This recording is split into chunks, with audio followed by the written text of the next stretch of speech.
Did you know there are more than 100 verses in the Quran that explicitly call for violence against non-believers? That's just the Quran, not the hadiths and not the example of the so-called prophet. So it is more than reasonable that as Australians we ask the question, who are the true Muslims? The ones who take the verses of the Quran literally, or the ones who try and reinterpret it and westernise it for Australian lifestyles? Now, I'm very thankful that there are many Muslims in Australia who uphold Australian law over and above Sharia law. Sharia law is not compatible nor acceptable when you compare it to Australian law. There is little democracy, freedom or equality under Sharia law, and thankfully our law, as imperfect as it may be at times, does uphold such things. But the question still remains. This Quran, these hadiths and the example of Muhammad are being upheld in Australian Islamic schools and mosques every day of the year, right here on our soil. And we're often told to be so surprised when a Muslim who's become more devout, prays more or visits the mosques more, actually takes these verses literally. You know, in 2002 I visited Indonesia and I met thousands of refugees as a result of the jihad that began in Ambon in 1999 and worked its way up through the Maluku Islands. I met so many refugees who had scars, who had stories, who had lost loved ones, who had been forced circumcised, who had endured trauma that is beyond belief.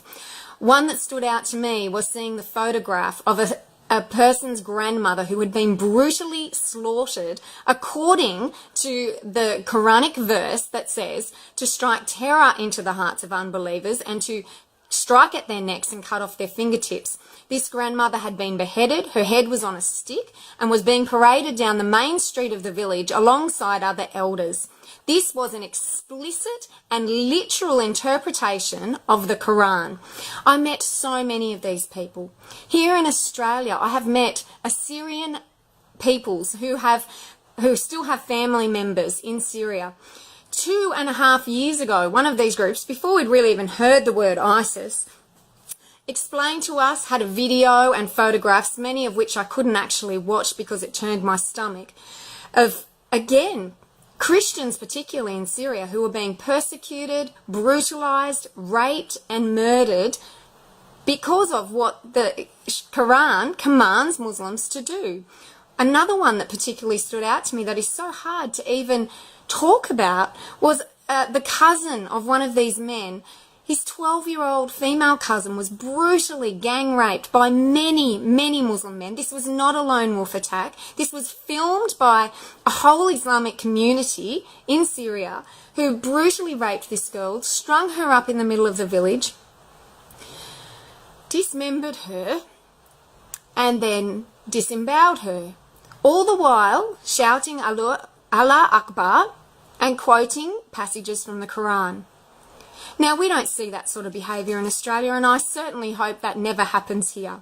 But the reality is the same Quran that is read in Syria, that is read by ISIS, that is endorsed and promoted by the Saudi Arabian government, that is implemented in many of the OIC countries around the world, that same Quran, those same hadiths, the same example of Muhammad is preached and practiced here in Australian Islamic schools and mosques. We have to ask the questions. How is it determined what is acceptable and what's not? We already know that it's illegal to do many of the things that are espoused in the Quran. So why? Why is there government funding for some of these institutions that are promoting this book? How do we know what is being taken literally and what isn't? How do we know who's going to be the next pious, devout, religious Muslim to implement these passages here in Australia? These are difficult conversations, but we've had these conversations. We've had them about Christianity. We've had them about communism. We've had them about Nazism. Let's have an open, honest, vigorous debate about Islam, about the Quran, about the Hadiths, and about the example of the Prophet, which is not compatible with Australian values of democracy, freedom, and equality.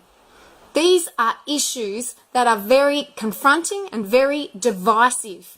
We can do it respectfully. We do not need to denigrate people. We do not need to attack people. But we certainly must confront these versus these teachings, these mindsets, and these cultural activities that are an offence and an affront to Australian values. In the past week, it's been shown that an Australian Government Defence Force document had links to an Islamic website to help educate the Australian Defence Forces on what Islam really is. And one of those links wasn't to an extremist Islamic website, but was to an Islamic website that called for Muslims to partake in a democracy to bring down that democracy.